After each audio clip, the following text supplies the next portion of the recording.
जी money health show में मैं नेहा बजाज आप सभी का बहुत बहुत स्वागत करती हूँ। और आज के वीडियो में हमारे साथ जुड़ रहे हैं डॉक्टर सौरभ दीक्षित, जो कि लैप्रोस्कोपिक और रोबोटिक सर्जन हैं। पिछले 14 सालों से प्रैक्टिस कर रहे हैं और मेडिकल डायरेक्टर हैं highland care multi speciality hospital, जो कि द्वारका दिल्ली में है, और एक ट्रेनिंग इंस्टीट्यूट भी है।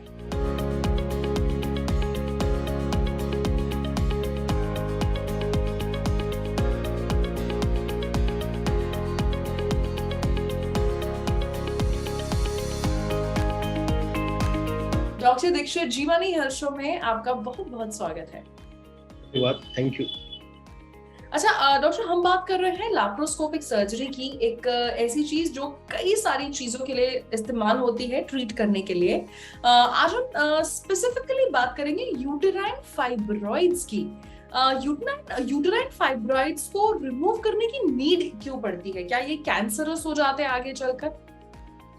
देखिए, यूट्राइन फाइब्रॉइड एक ट्यूमर है और ट्यूमर का मतलब सिर्फ कैंसर नहीं होता। ये जनरली गर्भाशय जो यूट्रस होती है उसमें अगर एक मांस का टुकड़ा डेवलप होना शुरू होता है तो पहले ये सिर्फ एक ट्यूमर फॉर्म में रहता है। एक ट्यूमर कुछ नहीं करेगा तो कम से कम अपने लिए स्पेस क्रिएट करता है, और उस स्पेस क्रिएशन की वजह से यंग फीमेल्स होती हैं, रिप्रोडक्टिव एज ग्रुप की फीमेल्स होती हैं, उनमें प्राइमरी इनफर्टिलिटी का ये कॉज बन सकता है। क्योंकि अगर यूट्रस के अंदर जैसे सब म्यूकोसल फाइब्रॉइड वगैरह होते हैं तो वो लोग कंसीव करने में दिक्कत रहती है, या फिर अगर कंसीव कर लेते हैं तो उसके साथ कई सारी प्रॉब्लम्स खड़ी होती हैं।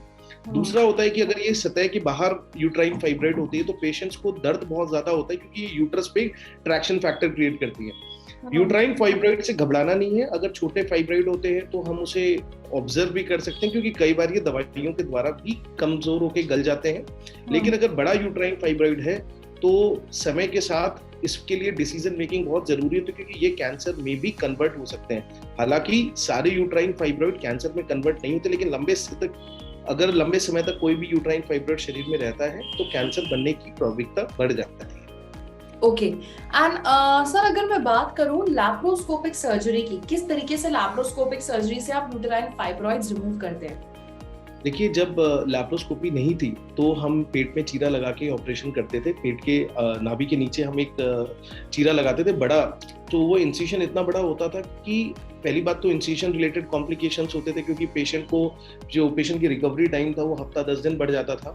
और दूसरी चीज थी कि दोबारा नीचे हर्निया होने के चांसेस बहुत ज्यादा रहते थे। तो लैप्रोस्कोपी एक ऐसी विधि है जहां पर हम की होल्स, जैसे हम की होल सर्जरी भी कहते हैं, जहां पर हम 1-1 सेंटीमीटर के छोटे छोटे छेद बनाते हैं, 5 mm के छेद बनाते हैं, और उससे हमारे इंस्ट्रूमेंट्स अंदर जाते हैं और हम बिना किसी डैमेज टू द स्किन हम आराम से उसे अलग कर देते हैं और नीचे के रास्ते से यूट्राइन फाइब्रॉइड निकालते हैं। इसका एडवांटेज ये होता है कि रिकवरी टाइम, जो पेशेंट पहले अस्पताल में 4-5 दिन तक दर्द में कहराता था, अभी वो 24 घंटे के अंदर अपने घर चला जाता है, और 2 दिन के बाद अगर वो काम पे, अपने नॉर्मल काम पे, नॉर्मल लाइफस्टाइल को रिज्यूम कर लेते हैं। तो पहली बात तो इसमें कोई स्कार नहीं है, तो फीमेल्स को कोई ये जो एक संकोच होता है कि भाई ऑपरेशन नहीं कराना है, ऑपरेशन के बाद बहुत सारे कॉम्प्लिकेशंस क्रिएट हो जाते हैं या स्कार रिलेटेड प्रॉब्लम्स होती हैं, तो वो स्कार रिलेटेड प्रॉब्लम्स नहीं होती।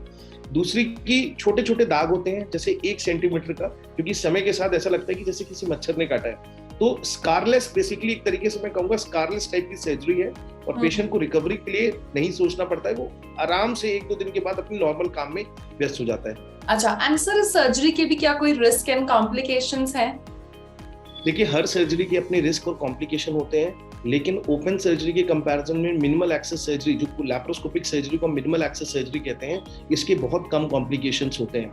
हालांकि जिन लोगों को हार्ट की बहुत ज्यादा प्रॉब्लम रहती है, या जिन लोगों को ब्लड प्रेशर की शिकायत रहती है, या उन्हें सीओपीडी जैसे बीमारियां हैं, उनके लिए थोड़ा सा लैप्रोस्कोपिक सर्जरीज में हमें प्रिकॉशन बरतने पड़ते हैं। उनको लो प्रेशर पे हम ऑपरेट करते हैं।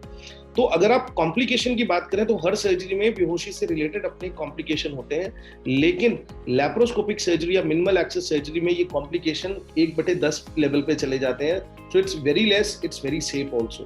तो ओपन सर्जरी में जैसे ब्लड बहुत लॉस होता है, लैप्रोस्कोपिक सर्जरी में हार्डली 10 से 15 या 20 ml से ज्यादा ब्लड नहीं लॉस होता है अगर कोई एक अच्छे से इन विधि को करे, तो पेशेंट में रिकवरी बहुत जल्दी होती है। अच्छा, और ऐसा कोई घबराने का रिस्क नहीं है इसमें। And sir, uterine fibroid removal की जो सर्जरी है उसको थोड़ा अगर आप हमें डिटेल में और बताएं, किस तरीके से की जाती है?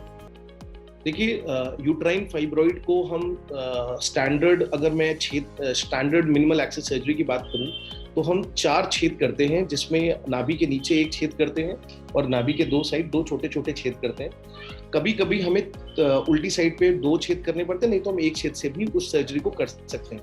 तो हमारे पास कुछ एडवांस इंस्ट्रूमेंट्स होते हैं जिनके जरिए हम यूट्रस को पहले काट के उसे अलग करते हैं। एडवांस इंस्ट्रूमेंट से हम पहले यूट्रस के पास में जो नलियां हैं या जो वेसल्स हैं उन्हें हम आराम से काट देते हैं और फिर यूट्रस को अलग करके हम आसानी से इसे नीचे से अलग निकाल देते हैं। तो पेशेंट को कमजोरी भी नहीं आती है और पेशेंट को कोई दाग या स्कार रिलेटेड कॉम्प्लिकेशंस भी नहीं होते हैं। तो ये 40 मिनट से 45 मिनट की सर्जरी होती है, जिसमें हम पेशेंट को 1 से 2 दिन के लिए भर्ती रखते हैं। अमूमन पेशेंट 1 दिन में ही ठीक हो जाते हैं, लेकिन कुछ पेशेंट्स होते हैं जिनका यूट्रस बड़ा होता है, वहां पर हमें 1 से 2 दिन रखना पड़ता है। कई बार पेशेंट्स जो सर्जरी कराने आते हैं उनका हीमोग्लोबिन बहुत कम होता है, तो ऐसे पेशेंट्स में हमें खून भी देना पड़ सकता है। Okay, so basically all in all मुझे समझ आया कि लैप्रोस्कोपिक सर्जरी बिल्कुल सेफ है और एक नई तकनीक से आप करते हैं तो डेफिनेटली स्कारलेस भी है। एंड इसी के साथ डॉक्टर सौरभ दीक्षित, आपने अपने बिजी शेड्यूल से जी मनी हेल्थ शो के लिए कीमती वक्त निकाला, हम आपके शुक्रगुजार हैं। Thank you so very much. Thank you. तो ये थे डॉक्टर सौरभ दीक्षित जिन्होंने हमें लैप्रोस्कोपिक सर्जरी के बारे में बताया। मैं उम्मीद करती हूँ आपको आज का वीडियो बहुत पसंद आया होगा। अपना फीडबैक जरूर शेयर करिएगा। किसी और विषय पर भी अगर आप चर्चा देखना चाहते हैं वो भी हमें बताइएगा। इसी के साथ मैं नेहा बजाज अब आपसे लेती हुई इजाजत। मिलेंगे जी मनी हेल्थ शो के एक नए वीडियो में the new super specialist new medical expert. Till then keep watching Zee money health show. अच्छी सेहत हमारा वादा।